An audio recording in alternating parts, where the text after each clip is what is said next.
할렐루야. 우리 좌우에 계신 분들 인사드리겠습니다. 모든 것이 하나님의 은혜입니다. 오늘은 우리 교회가 설립된 지 이제 41주년을 기념하는 주일입니다. 제가 우리 교회 온 지 이제 만 11년이 되었고요.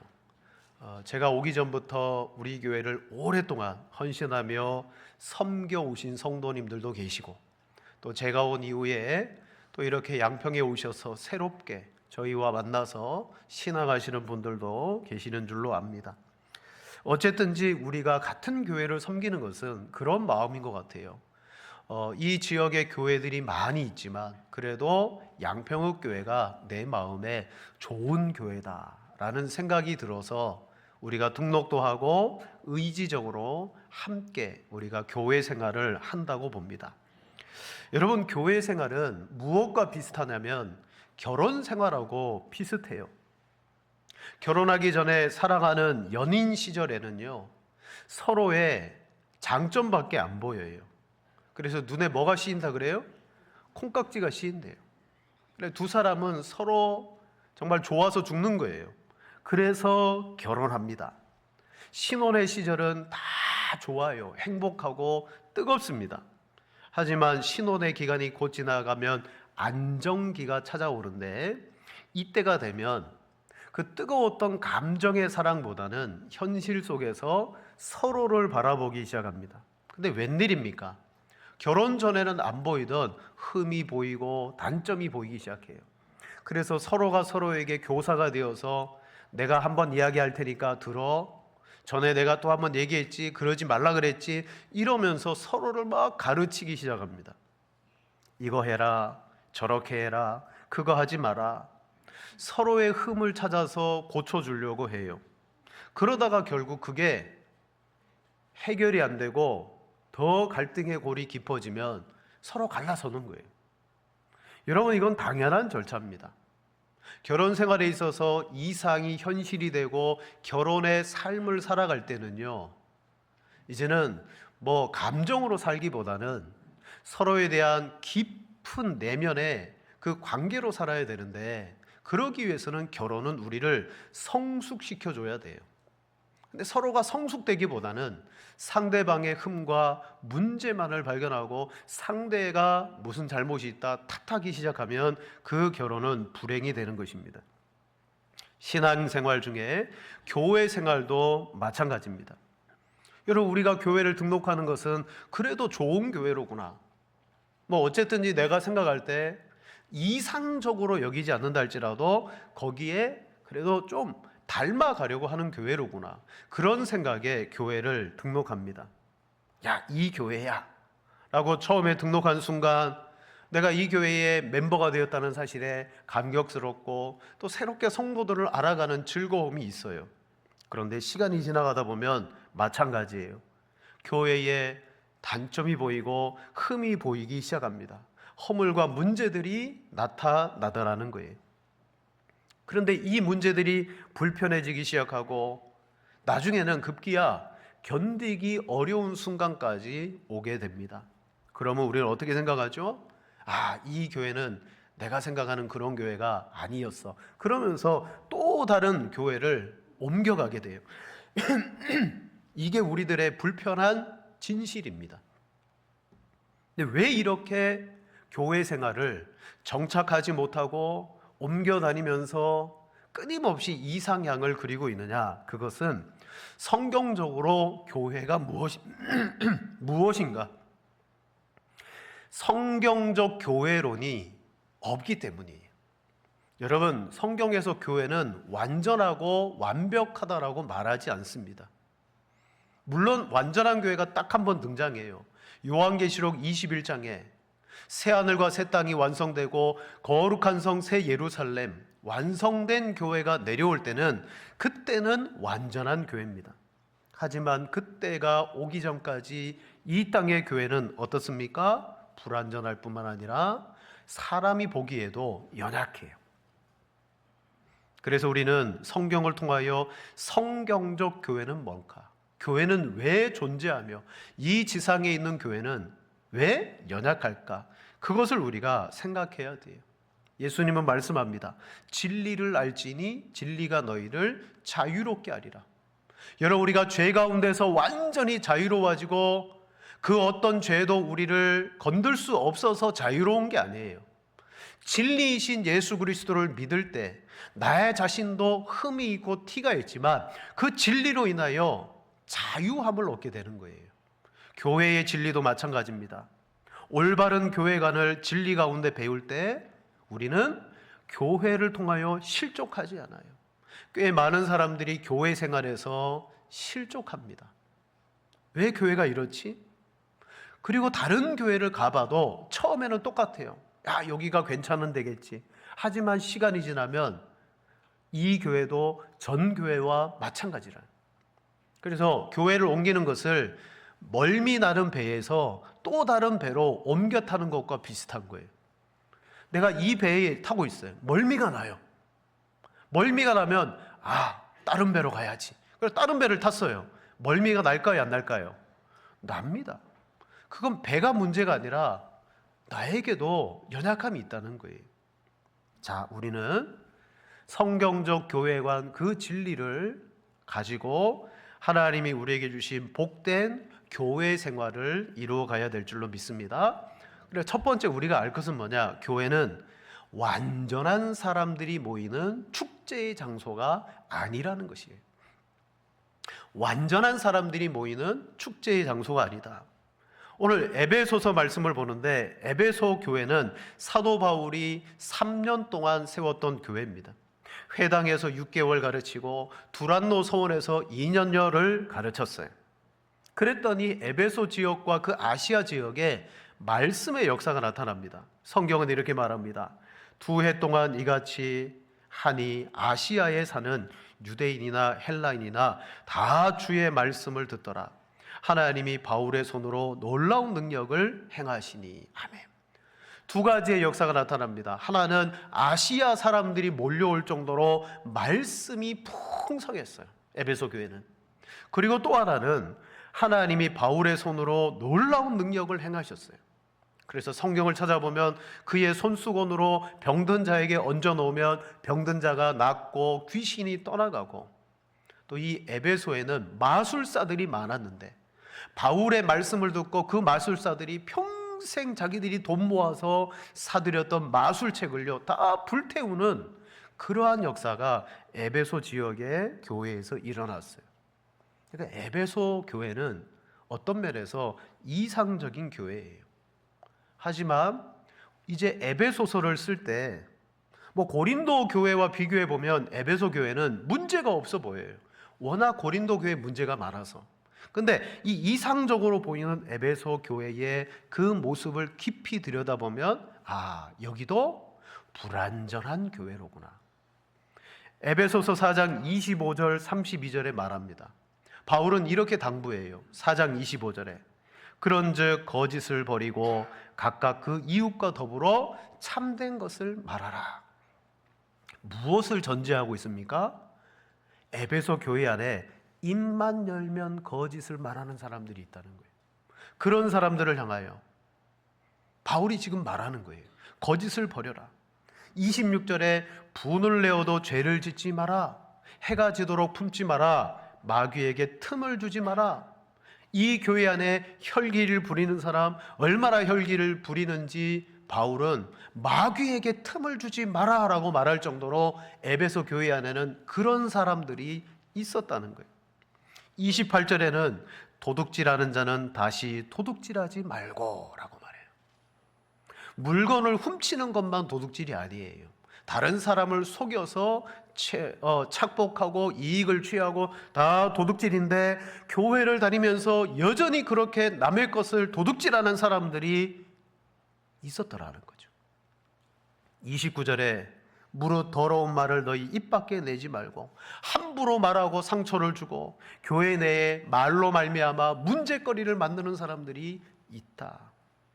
31절에 너희는 모든 악독과 노함과 분냄과 떠드는 것과 비방하는 모든 것을 악의와 함께 버리고 악한 의도를 가지고 다른 사람들을 말로 비방하고 행동으로 옮기고 상처 주고 공개적으로 막 고함치는 사람들이 여러분 있었다라는 거예요. 교회는 두 가지의 면을 다 가지고 있습니다. 거룩한 하나님의 말씀의 능력으로 아시아에 있는 사람들이 몰려오고 성령의 능력이 바울을 통하여 나타날 그런 능력 있는 교회. 그런데 실제 이 교회 안에는 어떻습니까? 문제도 있고 미성숙함이 많더라는 거예요. 여러분, 우리가 이상적인 교회는 어떤 교회입니까? 흔히 하나님의 말씀에 은혜가 있고 찬양과 기도가 뜨겁고 그리고 모이는 사람들이 믿음이 좋을 뿐만 아니라 인격이 성숙한 사람들이 모이는 교회가 이상적 교회입니다 라고 말합니다. 제가 여기서 옆에 사람 한번 보라 그러면 여러분 뻘쭘하시겠죠? 우리는 이상적인 교회인가?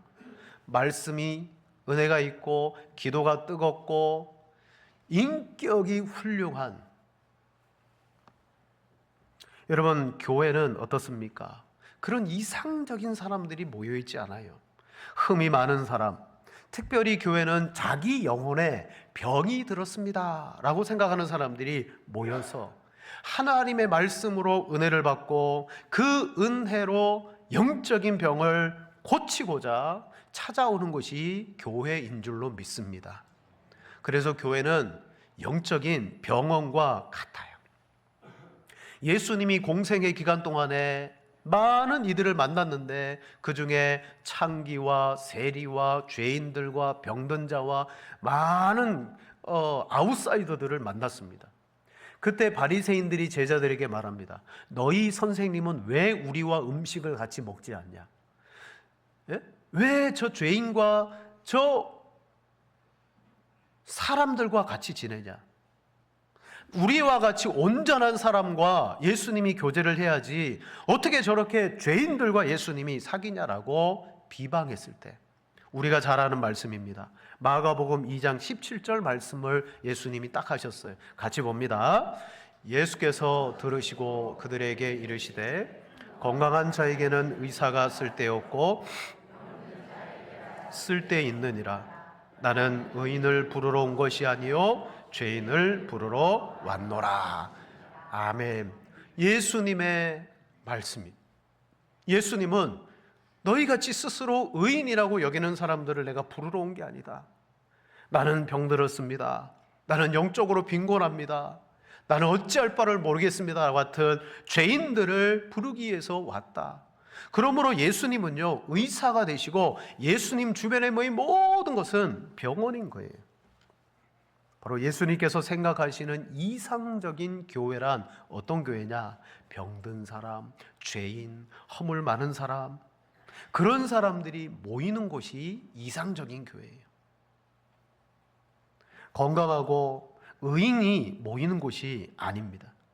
사랑하는 여러분, 우리가 교회에 대해서 실망하고 교회를 잘못 바라보고 있는 관점 중에 하나가 뭐냐면 바로 이거예요. 교회를 인격 좋고 믿음 훌륭한 사람들이 모이는 천국과 같은 곳으로 여기게 되면 도리어 우리는 상처를 받게 됩니다. 교회는 고치고 변화되는 것입니다. 이상적인 천국이 아니라 죄인들의 소굴이고 병원인 것입니다. 앞에서 사도 바울이 에베소 교회를 향하여 너희 분을 품지 마라, 악의를 버려라 라고 말한 것처럼 에베소 교회도 불완전하고 성경적 처방이 바울이 내려줄 정도로 그런 연약함을 가지고 있는 곳이더라는 거예요. 여러분, 우리 자신을 바라보십시오. 예수 그리스도를 믿지만 여전히 변화되지 않는 우리의 거만함과 이기적임과 은밀한 거짓과 숨겨놓은 그 죄악들을 우리가 가지고 살아갑니다. 이렇게 말했다가 금세 말이 바뀌기도 하고, 또 나는 그렇지 않은 줄 알았는데 혈기를 부릴 때도 있고, 말로 남에게 상처를 주고, 그리고 사람보다는 어떤 물질과 돈의 가치를 더 두고, 너무나 많은 문제들이 우리 속에 모여 있는데, 그런 교회가 주님 보실 때 이상적 교회인 줄로 믿습니다. 왜냐? 다 주님이 필요하기 때문이에요. 근데 문제는 주님을 바라보고 모여야 되는데 우리는 서로를 바라보면서 아픔을 주고 상처를 줄 때가 아주 많다라는 사실입니다.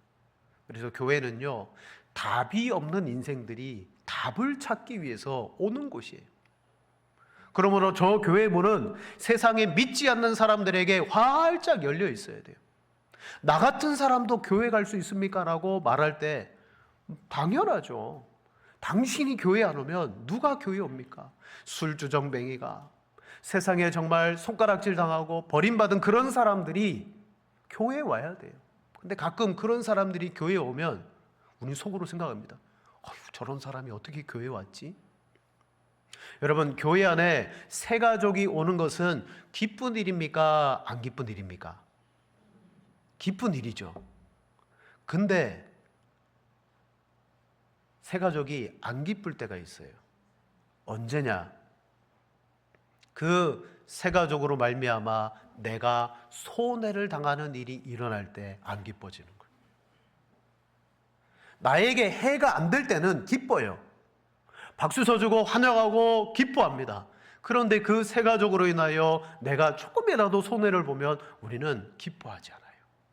이게 바로 죄인된 우리들의 마음이더라는 거죠. 결국 우리 자신도 나에게는 답이 없구나. 이 교회를 통하여 주님께서 왜 우리를 모으게 하셨을까? 그래서 우리는 이 자리에서 말씀을 듣고 그리고 교훈을 받고 책망을 받는 거예요.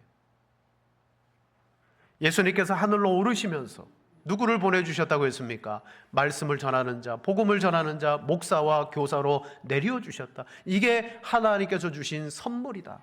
그들로 말미암아 우리는 어떻게 되느냐? 하나가 되고 자라가고 성장하게 된다고 성경이 말씀해요.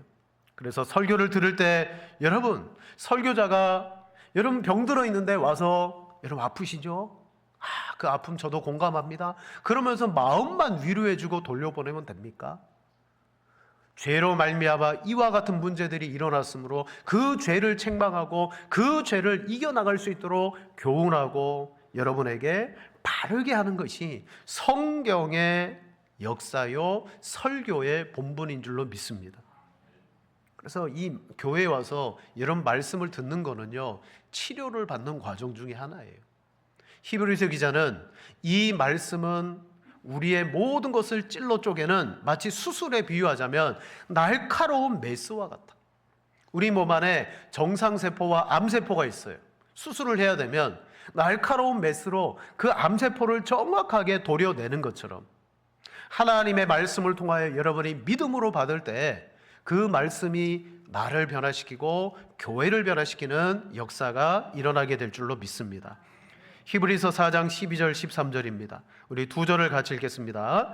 하나님의 말씀은 살아있고 활력이 있어 좌우의 날선 어떤 검보다도 예리하여 혼과 영과 및 관절과 골수를 찔러 쪼개기까지 하며 또 마음의 생각과 뜻을 판단하라니 지은 것이 하나도 나타나지 않음이 없고 우리의 결산을 받으실 이의 눈앞에 만물이 벌거벗은 것 같이 드러나느니라. 아멘. 좋은 병원, 훌륭한 병원, 기술을 가지고 있는 의사가 있는 병원이 훌륭한 병원이겠죠.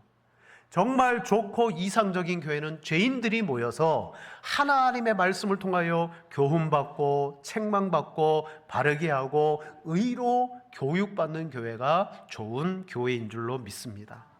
자, 그러므로 우리는 교회를 바라볼 때 성경적으로 모두가 아프기도 하고 문제가 있고 환자라는 사실을 우리는 받아들여야 돼요. 그리고 제일 중요한 거, 나부터. 내 안에도 문제가 있고 내 안에도 고쳐야 될 병이 있구나. 부부 사이에 그 싸움의 문제가 어디 있어요? 상대방에게 문제가 있다라는데 문제가 있는 거예요. 하지만 교회에서 말씀을 듣는 순간 이건 나를 향하신 말씀이구나. 오늘 하나님이 나에게 들으라고 하신 말씀이구나 라고 생각할 때 모든 문제는 내게 있지 남에게 있지 않게 될 줄로 믿습니다. 로마서 7장에 보면 율법을 알고 있으면서도 선을 행하려고 애쓰는 한 사람이 등장합니다. 그는 한 법을 깨달아요. 어떤 법? 자기가 선을 행하기를 원하지만 나에게 악이 함께 있다라는 사실을 알게 됩니다.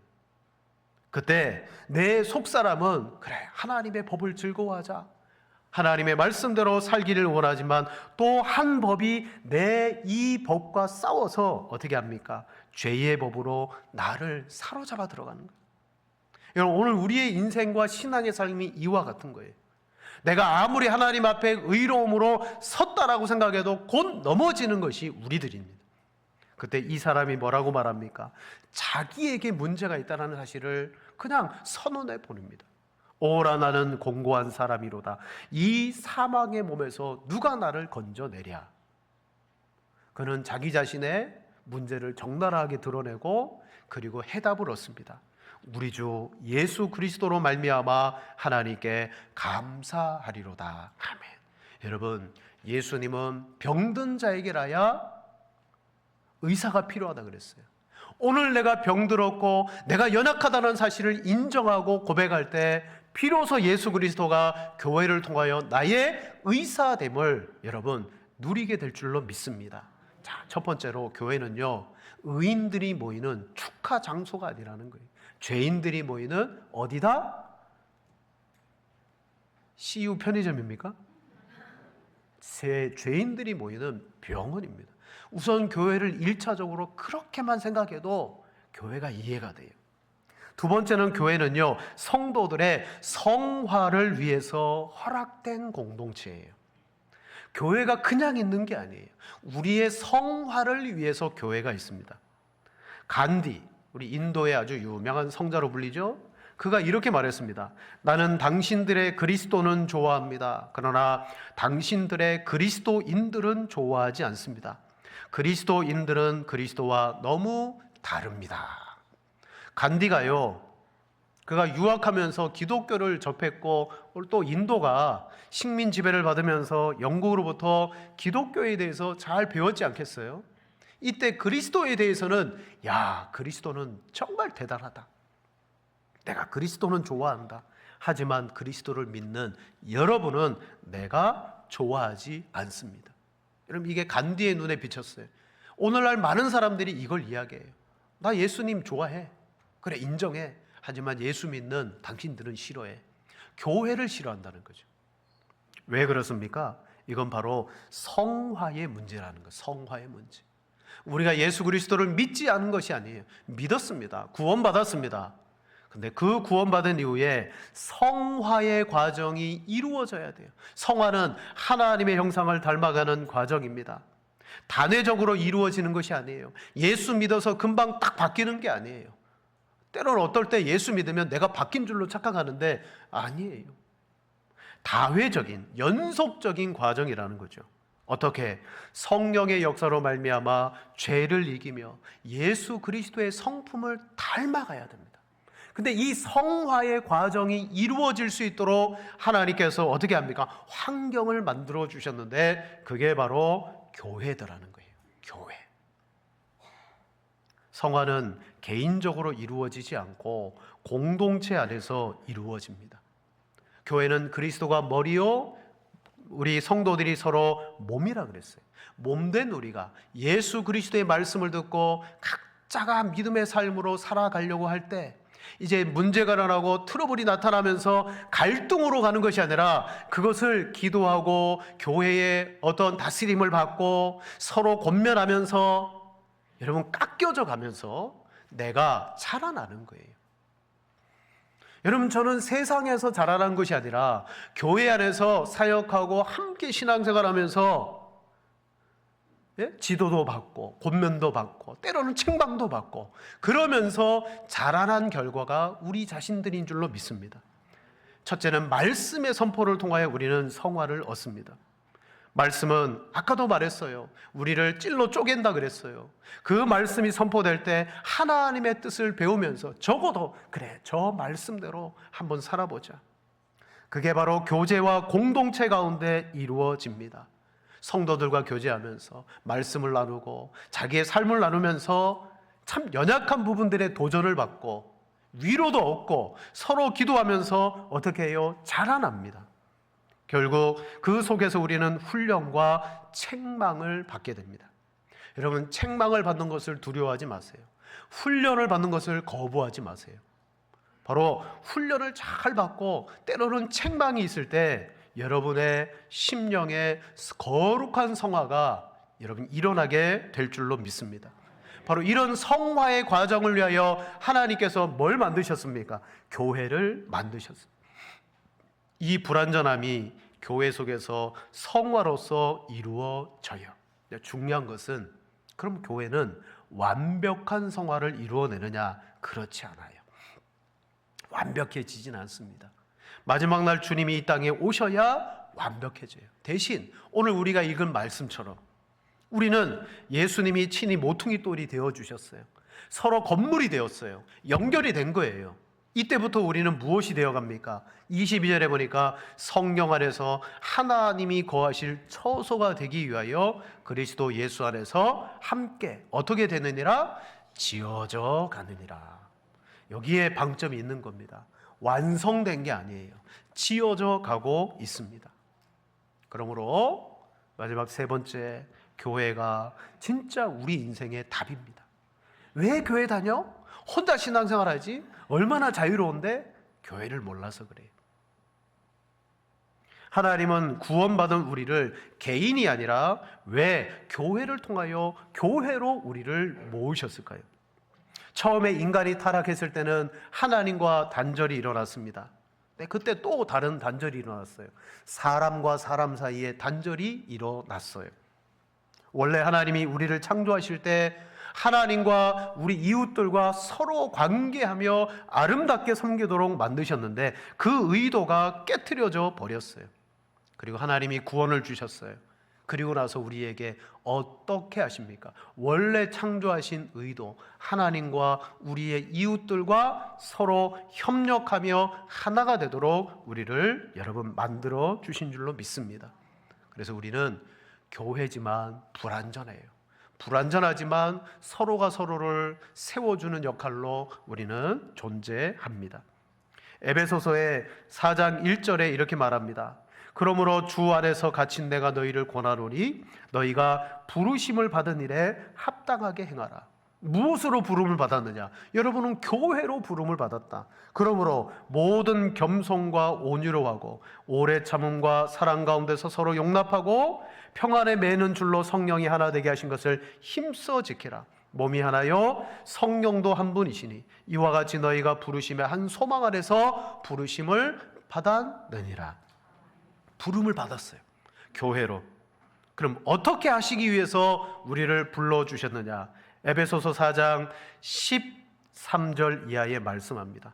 우리가 다 하나님의 아들을 믿는 것과 아는 일에 하나가 되어 온전한 사람을 이루어 그리스도의 장성한 분량에 충만한 데까지 이르리니 이는 우리가 이제부터 어린아이가 되지 아니하고 사람의 속임수와 간사한 유혹에 빠져 온갖 교훈과 교훈의 풍조에 밀려 요동하지 않게 하렵니다.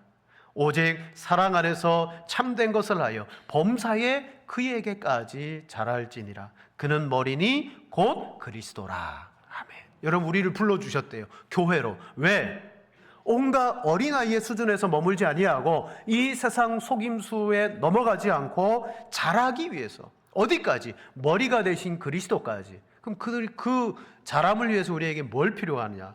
우리 16절 말씀 다 같이 읽겠습니다. 그 안에서 온몸이 각 마디를 통하여 도움을 받으며 연결되고 결합되어 각 지체의 분량대로 역사하여 그 몸을 자라게 하며 사랑 안에서 스스로 세우느니라. 아멘.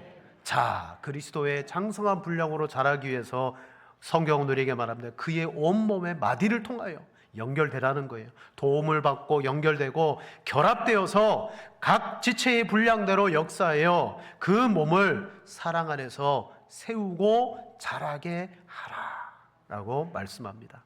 말씀을 마치겠습니다. 여러분, 교회는 맞습니다. 그리스도의 의로 옷 입은 사람들이 하나님 앞에 모여서 공동체된 곳입니다. 근데 거기에도 죄는 존재하더라. 결국 지어져 가고 있기 때문에 쉬운 말로 표현하면 우리 모두는 공사 중이라는 거. 공사 중. 여러분 공사 중인 건물을 보고 아유 건물이 왜 저 모양이야? 라고 말하는 사람 없어요. 왜? 공사 중이니까. 다 지어져 봐야 그 건물에 대하여 평가를 하는 것입니다. 오늘 우리 모두는 공사 중입니다. 공사 중인 사람들이 모인 것이 교회예요. 그래서 종교개혁자들은 교회를 두 가지로 구분했어요. 하나는 이 지상에서 전투하는 전투적인 교회, 아직도 죄와 싸우고 있고 아직도 지어져 가고 있는 교회. 또 하나의 교회는 우주적인 교회, 이미 승리한 교회를 말씀합니다. 오늘 우리는 비록 공사 중이지만 이미 건축을 완성하신 예수 그리스도의 그 은혜를 따라서 오늘도 주님이 우리를 지어갈 수 있도록 우리 교회로서 주님 앞에 모든 것을 맡겨 드려야 될 줄로 믿습니다. 여러분, 교회는 구원받은 사람들이 모인 병원과 같은 곳이에요. 특히 우리는 무엇을 치료받습니까? 여전히 성화되지 못한 우리의 죄성과 우리의 연약함을 주님 앞에 꺼내어놓고 많은 사람들과 연결되어 서로 공급받으면서 하나님의 거룩한 몸으로 세워져가는 아름다운 공동체인 줄로 믿습니다. 참 좋은 교회는 교회가 엄청나게 커서 사람들이 북적거리고 많이 모이거나 또는 다른 교회가 하지 못하는 놀라운 프로젝트를 막 감당하는 그런 교회가 아닙니다. 정말 세상에서는 찾아볼 수 없는 그런 천국의 가치를 가지고 서로가 서로를 세우며 그리스도의 영광을 위해서 힘써 예배하고 세상이 보여줄 수 없는 진정한 가치를 보여주는 교회가 참된 교회가 될 줄로 믿습니다. 오늘 우리 교회가 앞으로 더욱더 아름다운 은혜 가운데 자라나며 여러분이 교회입니다. 여러분이 그 속에서 아름답게 세워지고 교회가 무엇인가 여러분 마음에 상처받지 않고 오해하지 않고 교회를 통하여 큰 은혜를 받는 여러분들 되시기를 축복합니다.